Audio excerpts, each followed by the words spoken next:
Boa noite, alunos! Hoje damos início a mais uma aula de metodologia científica para falar sobre o quê? Nesse primeiro vídeo, vamos fazer uma pequena recapitulação da nossa última aula, porque alguns conceitos têm que estar muito bem claros a fim de que possamos passar para a segunda etapa. Então, olha só, eu peguei aqui, são 3 páginas, ó. Na verdade, são 2 páginas que resumem toda aquela apostila que eu li no último vídeo, na última aula, de uma hora e alguns minutos que a gente fez a leitura. E o que tem que ficar claro para vocês dessa aula? Vejam bem. Primeiro, aqui no primeiro parágrafo, nós temos uma definição de ciência. O que é ciência? Que era a primeira parte da nossa apostila. Então, nós podemos dizer que a ciência pode ser considerada um conjunto de conhecimentos, viabilizado por meio da utilização adequada de métodos rigorosos, capazes de controlar os fenômenos e fatos estudados. A partir disso, o conhecimento pode ser fixado a objetos empíricos por meio da utilização da observação e da experimentação. O que quer dizer isso? Tá? Que então, a ciência é um conjunto de conhecimentos. Esses conhecimentos eles foram estudados por meio de métodos científicos que comprovaram aquela situação que estava sendo estudada, aquele problema que estava sendo estudado, aquele objeto que estava sendo estudado. Isso tem permitido aos seres humanos controlar seus ambientes desde a sua origem na pré-história, quando descobriram como trabalhar metais e agricultura. Com a ciência, o homem empenha-se na produção de explicações teóricas, não apenas com base no que pode ser observado, mas também a partir da noção de que a teoria pode fornecer observações inteligíveis, o que permite considerar que até mesmo as observações possuem uma carga de teoria. Então, vejam o que está dizendo aqui. Está dizendo que os seres humanos eles conseguem controlar o ambiente a partir do momento em que eles estudam por meio de métodos esse ambiente, por meio da ciência, esse ambiente, e eles então podem estabelecer parâmetros a partir da observação, da experimentação, para a sua vivência no mundo, certo? Então, por meio da ciência, criam-se teorias, explicações para as coisas que acontecem, certo? Para os objetos e para as coisas que vão acontecendo, e os fenômenos que vão acontecendo, e essas explicações teóricas, então, são a ciência. Vejam, ciência não é achismo, ciência é fato comprovado por meio da observação e da experimentação, certo?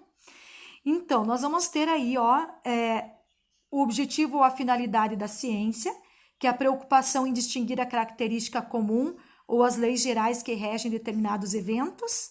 Então, qual que é a finalidade da ciência? Ela se preocupa em distinguir as características comuns e as leis gerais que regem determinados eventos. Como que a chuva acontece, por que existe pobreza, como é o sistema solar, quais os movimentos que a Terra faz, quais são as partes da planta, qual a função de cada uma, quais são os aparelhos que compõem o corpo humano, só alguns exemplos, porque nós temos milhares e milhares de perguntas que a ciência respondeu, ou ainda está tentando responder. Qual que é a função da ciência, então? Aperfeiçoamento por meio do crescente acervo de conhecimentos da relação do homem com o seu mundo. Então, qual que é a função da ciência? Aperfeiçoar a quantidade de conhecimentos. Conhecimento sobre o quê? Sobre o homem e a sua relação com o mundo, certo? Objeto. Objeto quer dizer aquilo que nós vamos estudar. Subdivide-se em material, o que se pretende estudar, analisar, interpretar ou verificar, de modo geral e formal. o enfoque especial em face das diversas ciências que possuem o mesmo objetivo material, certo? Então, o mesmo objeto material, desculpe. Então, vejam só, nós temos aqui nesse primeiro parágrafo uma definição do que é ciência, o objetivo e a finalidade da ciência, a função da ciência e o objeto da ciência, certo? Ali na questão do objeto da ciência, nós vamos subdividir ele em objeto material, que é o que se pretende estudar, analisar, interpretar ou verificar de modo geral, e o formal, que é um enfoque especial em face das diversas ciências possuem sobre o mesmo objeto. Aí depois eu coloquei bem resumidamente os tipos de conhecimento, certo? E nós vamos ter, por último, lá o conhecimento científico, que é o que nos interessa aqui em metodologia científica, tá? Professora, só o conhecimento científico é importante? Não! Todos os conhecimentos têm seu nível de importância para a humanidade, certo? E nós vamos ter, então, aqui um resumo dos tipos de conhecimento que nós temos. Mas isso não significa que um é mais importante que o outro. Todos eles têm importância para o ser humano. No campo acadêmico, na universidade, o que mais nos interessa é o conhecimento científico, que é aquele onde eu posso, por meio da observação e da experimentação, chegar a uma conclusão acerca daquele problema levantado, certo? Mas eu posso também abordar esse problema levantado por meio de um conhecimento filosófico, por meio do conhecimento popular. Na academia, nós temos essa preocupação em nos deter do que a ciência diz, certo? Então, no conhecimento científico. E aí, então, tem especificado bem resumidamente o que é o conhecimento mítico, né? Então, bem chamado de conhecimento mitológico. O conhecimento mítico está fortemente relacionado ao desejo humano de dominar o mundo. Por trás dele está o intuito de afugentar o medo e a insegurança, permitindo ao homem atribuir determinados valores e explicações às leis da natureza até então desconhecidas e assustadoras. Então, os gregos, né? Os egípcios, lá no período bem antes de Cristo, onde não havia ciência ainda praticamente, eles buscavam explicações mitológicas, inventavam histórias para explicar os fenômenos da natureza, né? Assim também nossas tribos indígenas faziam. Então, esse é o conhecimento mítico. Aí nós vamos ter o conhecimento religioso, que é o conhecimento que se baseia na fé e pressupõe a existência de forças que estão além da compreensão humana, instâncias divinas consideradas criadoras de tudo o que existe. Afinal, a religião carrega verdades sagradas e inquestionáveis que revelam a estrutura da realidade conhecida e aceita pelo homem. O conhecimento religioso, ele também não é necessário de comprovação científica, né? Porque a fé, ela é inquestionável para o conhecimento religioso, certo?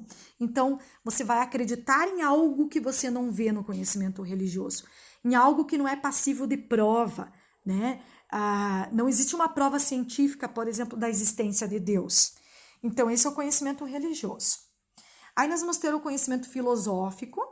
O conhecimento filosófico pode ser definido como uma maneira de pensar, uma atitude de reflexão diante do mundo, sendo que filosofar significa refletir criticamente sobre alguma coisa. Isso faz com que esse tipo de conhecimento não se apresente como um conjunto de conhecimentos prontos, um sistema de pensamento acabado ou fechado. Afinal, a filosofia trabalha no campo das ideias. Ela é uma forma de conhecer que prioriza o pensamento e a reflexão sobre os acontecimentos, coisas e objetos, que busca compreender muito além de sua pura aparência. Por esse motivo, a filosofia pode ser aplicada a qualquer área do conhecimento, inclusive ao conhecimento científico. Então, olha aqui que importante o conhecimento filosófico. O conhecimento filosófico, ele não visa provar nada, absolutamente nada, por meio de observação ou de experimentação, mas sim ele propõe um pensamento, uma reflexão sobre as coisas. Ele nos convida, o conhecimento filosófico, a pensar sobre. E é nesse campo da filosofia, que é o campo das ideias, e não das coisas materiais, né? Não das coisas passíveis de medida, não das coisas passíveis de observação e de experimentação, que nós também podemos beber dessa fonte do conhecimento filosófico para nos instigar a descobrir, por meio do conhecimento científico, as coisas. Então, daqui a pouquinho vocês vão estar criando o projeto de vocês, que é uma atividade dessa aula, e vocês vão poder ver que é no campo das ideias que nós vamos fazer a gestação do problema, das ideias que nós vamos trazer para o nosso projeto. Então, o conhecimento filosófico é muito importante para a academia também, tá? Aí nós temos o conhecimento popular, que é também chamado de conhecimento espontâneo, vulgar ou senso comum.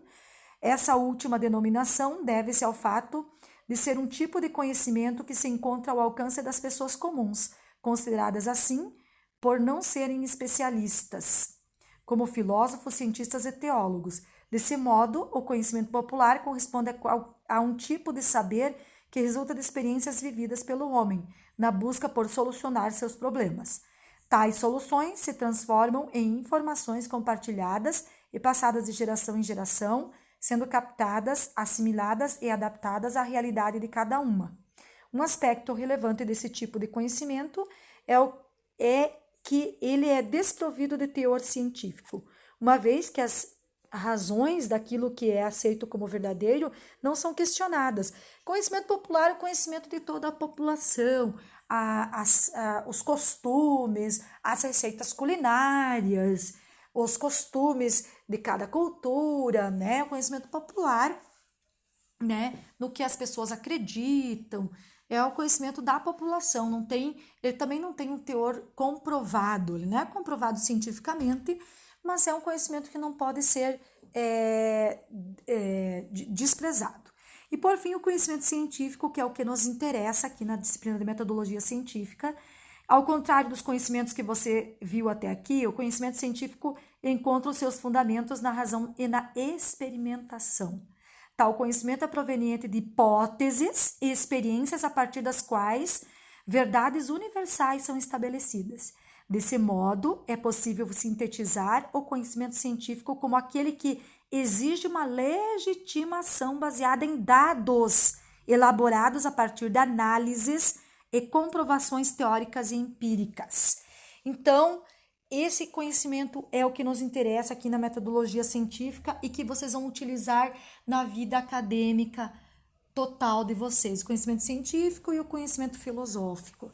Então, pessoal, olha só, o conhecimento científico é esse no qual exige-se uma comprovação. Então, eu levanto um problema, por exemplo, quais são as partes da planta?